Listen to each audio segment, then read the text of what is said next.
mentioned your upcoming meeting with President Putin. Can Yeah. you tell us what you hope to get out of that and whether you'll consider inviting President Zelensky to join?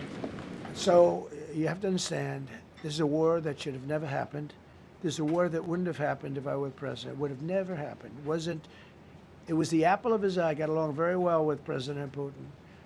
But if you look, under President Bush, they took a lot of territory. Under President Obama, they took a lot of territory. Under Biden, they essentially took the whole thing. You know, it's just a question of time. Under Trump, you know what they took? Nothing, nothing. I was the one that said, you can't build your pipeline. That was half built. I came in, I stopped the pipeline. It's called Nord Stream 2. Nobody knows that, you know. Nobody ever heard of Nord Stream 2. You might have not even heard. Biggest pipeline in the world. I stopped it. I was not a friend of Russia, but I got along well with Putin. It's always good to get along with other countries if possible, but that doesn't mean you roll over like Biden did. Biden came in and he immediately approved the pipeline. I couldn't believe it. Then they say Trump wasn't tough on Russia. I wasn't tough. I was the toughest. Putin said, if you're not tough, I would hate like hell to see you. I stopped the biggest economic development job, the biggest job that Russia had ever built. I stopped it. It was dead.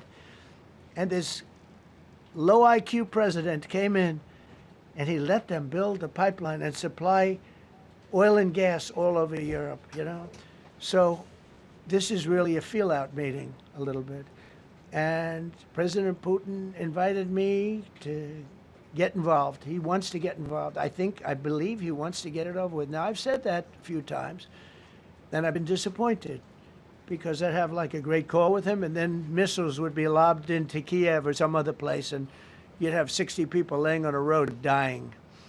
I said, that's cold, that's cold. But it's a violent war. 5,000 to 7,000 people a week are dying.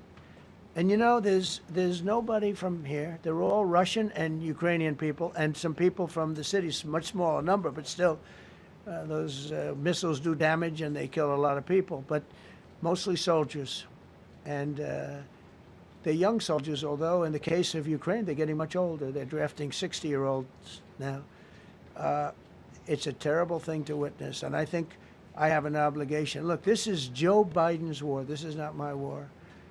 I made a deal with NATO a month ago. You covered it very accurately, actually. We don't pay anything anymore. You know, we're not paying anything. They are buying things from us, and NATO is paying us. I got it raised from 2% of GDP to 5%. And they're paying us for everything that we send. We're not paying.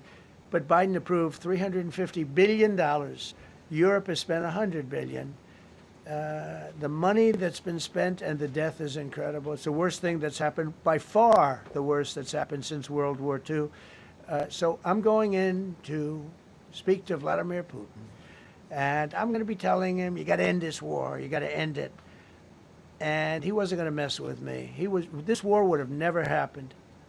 You know, we had a discussion about it one time, and we never had that discussion again. Would have never happened. And when the election was rigged, and then Biden took office, which was barely took office, the auto pen took office, bad things started happening. Bad things, stupid things were said. And it ended up in a war. And you know, and I don't believe this will happen anymore because I have that pretty well covered. This could end up in a third world war. This could have been a third world war. I don't think that's going to happen now. But I thought it was very respectful that the president of Russia is coming to our country as opposed to us going to his country or even a third-party place. But I think we'll have constructive conversations. Then after that meeting, immediately, maybe as I'm flying out, maybe as I'm leaving the room, I'll be calling the European leaders who I get along with very well. And, you know, I have a great relationship, I think, with all of them. And I get along with Zelensky, but, you know, I disagree with what he's done. Very, very severely disagree. This is a war that should have never happened, wouldn't have happened. But I'll be speaking to Zelensky. The next meeting will be with Zelensky and Putin, or Zelensky and Putin and me. I'll be there if they need. But I want to have a meeting set up between the two leaders. I was a little bothered by the fact that Zelensky was saying, well, I have to get constitutional approval. I mean, he's got approval to go into war and kill everybody, but he needs approval to do a land swap. because there'll be some land swapping going on. I know that through Russia and through conversations with everybody, to the good, for the good of Ukraine. Good stuff, not bad stuff. Also, some bad stuff for both. So there's good and there's bad. But it's very complex because you have lines that are very uneven, and there'll be some swapping, there'll be some changes in land, and the word that they will use is, they make changes. We're going to change the lines, the battle lines. Russia's occupied a big portion of Ukraine.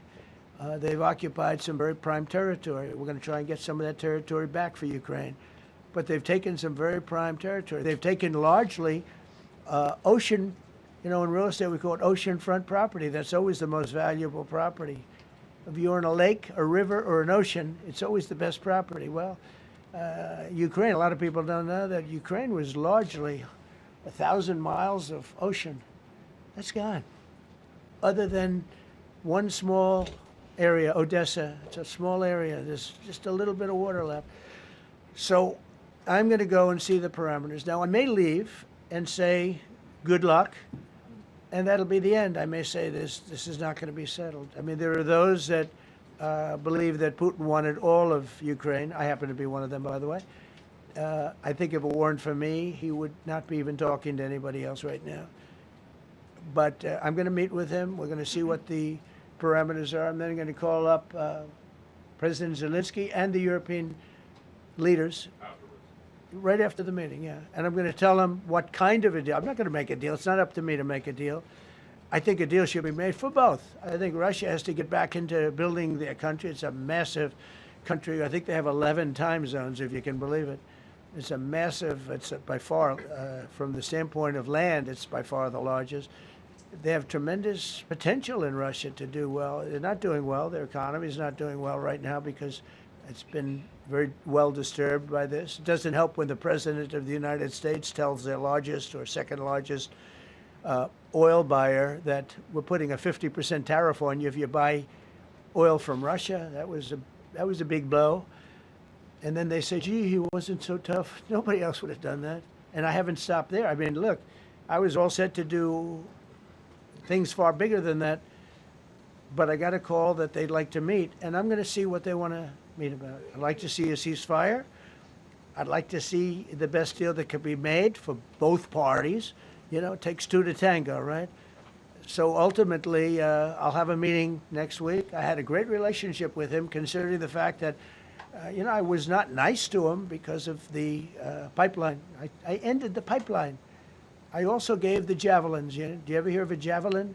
Javelin is called a tank buster. They say that Obama gave them sheets and I gave them javelins. If it weren't for me, all those tanks that were destroyed at the first days of the war because the tanks got stuck in the mud, some commander made a better. They would have been in Kiev in 4 hours going down the highway. But a Russian general made a brilliant decision to go through the farmland instead. And they just had torrential rains, and the rains were so bad, and it was mud, and those tanks got stuck in the mud. I don't know who that general is, but knowing Vladimir, he's probably not around any longer because all those tanks were stuck in the mud, and they went along with the javelins. I gave them the javelins. You know that, right? I gave them javelins. They gave them sheets. But I'm going to meet with President Putin, and we're going to see what he has in mind. And if it's a fair deal, I'll reveal it to the European Union leaders and to the NATO leaders and also to President Zelensky. I think out of respect, I'll call him first. And then I'll call them after. And I may say, lots of luck, keep fighting. Or I may say, we can make a deal. If not, I will tell you this. I've seen a poll coming out of Ukraine. 88% of the people would like to see a deal made. And if you go back 3 years, everybody was gung-ho for war. Everybody's gung-ho for war until you have it. It's an amazing thing. I had it with a couple of countries where I couldn't get a deal done with one particular country. And I just couldn't. The guy's great. He's a friend of mine. Great. Good leader. Tough as hell. I couldn't get the deal done. And then he went into war for a short period of time. You know where I'm talking about. First term. And it was nasty. Guys being killed all over the place. And he went through 1 week of war, and I was able to get the deal done. He said, "This is nasty." Yes, please. Yeah, just President, to President- follow up on what you were saying there. First of all, Volodymyr Zelensky is not invited on Friday? He wasn't a part of it. I would say he could go, but he's gone to a lot of meetings. You know, he's been there for 3.5 years. Nothing happened. And what is the definition? I mean, do you want somebody that's been doing this for 3.5 years? What's the definition of a good deal? I'll tell you after I hear what the deal is. I was gonna ask Because you- there could be many definitions. You know, you're talking about a very large and complex situation. Now, I tell you, the war that I just settled with Azerbaijan and with, as you know, and Armenia was almost as complex as this one, having to do with routes, Successful trade. meeting on Friday with Vladimir Putin. Well, we're going to have a meeting with Vladimir Putin, and at the end of that meeting, probably in the first 2 minutes, I'll know exactly whether or not a deal can be How will you made. know that? Because that's what I do. I make deals.